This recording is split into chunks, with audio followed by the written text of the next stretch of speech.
So now today, you could say it's gone, the Ashra. So with your heart in the presence of Allah, ask and request forgiveness. Today's special mercy of Allah is there for forgiveness. Not just forgiveness, but Allah Ta'ala will make a person His friend.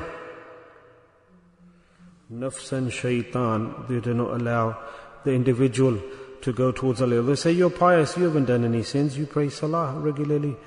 Become so soft that whenever he submits to Allah, then from his eyes the tears flow.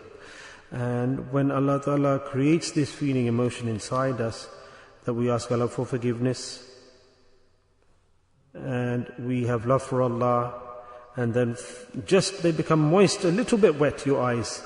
And even if the tear doesn't come out, then subhanallah, such a feeling, this will cool the fire of hell for that person. What's the reason for this? That's such a great reward. Why is Allah giving this? Allah is giving this reward because your heart has become now, you have developed your heart, mashallah. That hard heart, Allah doesn't like it. And that's the sign of a soft heart, that you should cry in front of Allah. Allah, please forgive. And crying is a great ni'mah, it's a mercy of Allah on the human being. One friend of Allah, he learnt dhikr. And after some days he came to present himself, and I asked him, how did you find the dhikr of Allah? He said, a lot I got out of doing the dhikr of Allah. And I said to him, I asked him, what difference did you see after doing dhikr? Beautiful thing he said, after doing dhikr of Allah, such a difference has come that those things I did not consider as sins, I have now accepted them as sins.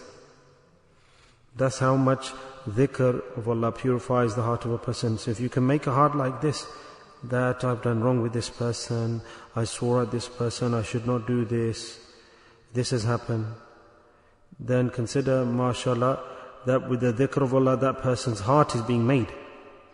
And he has got awareness now. And this is what Allah Ta'ala likes. And that's why we do dhikr. And this is through the dhikr of Allah only does this condition get developed. All the other ibadah, worship, it develops pride and a person shows off. But dhikr, remembrance of Allah, is such an act of worship that it makes a person become aware, and it removes his ego and it lowers him. Yes. So this is the real objective. This is tasawwuf. This is development. Not to go high, but to go lower. To lower yourself. Simplify yourself.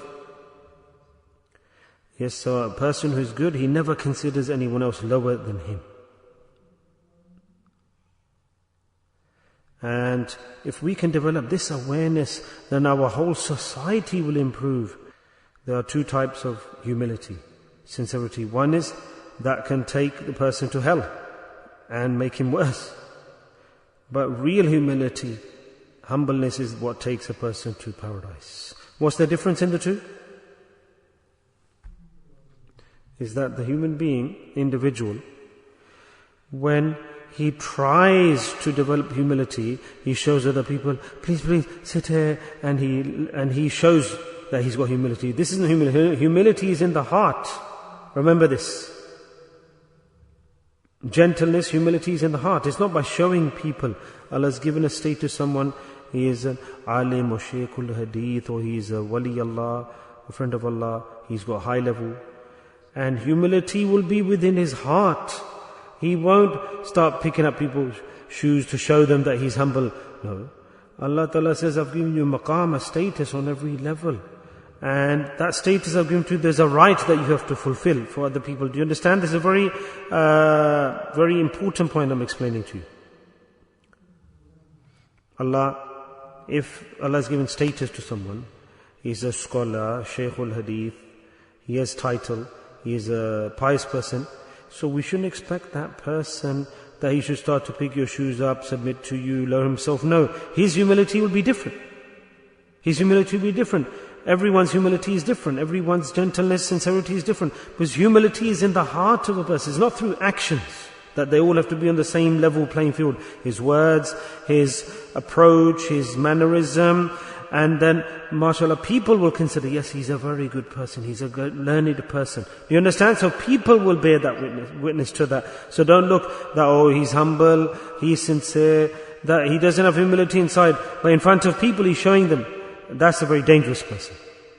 He's a dangerous person. If a person, if he's on his status, on his level, that's fine. There's no issue with having his level, his status, but he must fulfill that right. He must meet that standard. He must meet that standard. That's the right of his level, that he should be a certain way. But you need to see that, is he meeting you, is his behavior through humility or is it through pride? Do you understand what I'm saying? So just by meeting that person, you'll understand. Through his words, his discussion, you'll understand. So, for example, if you're a murid of a sheikh, a teacher, and the sheikh, if he's upset with you, he's telling you off, then that's not against humility. That's not against humility if the sheikh's telling you off, that he's strict with you, so he's giving you a punishment. No, that's not against humility, gentleness. Rather, he has fulfilled the right of his being a sheikh, a teacher, that he's improving you. He is developing you. Do you understand what I'm saying? Yes. So if there's a scholar, Shaykh al-Hadith, he's telling you a certain part of the deen knowledge, and alongside that, whatever status, the reward Allah has given to you, our job is, then according to that status Allah has given to that person, we should respect that person. That's our humility for that person. Understand what I'm saying? Yes? So we shouldn't say that he should be the same of us. Even if he tries to come down to your level and be like with you and friendly with you. But what we should do is that we shouldn't consider ourselves the same as him. He has a status. He has a rank. Allah has given him a dignity. If he says to come with me, please go in front of me and come with me. That's his humility. He's saying it with his heart. He's not showing off. Yes? But our humility is that we should understand his status. Allah has given him a rank. Allah has given him dignity and honor. So our humility towards him should be that we should respect him. We should give him that rank. We should give him that standard. Look at that very gentle point I've explained to you. That everyone's got their categories, their rank, their status. The father is the father. And the son can't do wrong to the father. Sometimes the son gets more pious than the father, becomes an alim or scholar, becomes a pious person, friend of Allah, the son. But even then, he cannot reach to the standard of the father, the respect. I remember an example of mine. I think it was Hajj with my father. It was my final Hajj. It wasn't my final Hajj, but my father's Hajj. It was his. And he was daif, he was weak, older, he was old. Alhamdulillah, thumma alhamdulillah, I got this honor that I was able to go on Hajj with my father.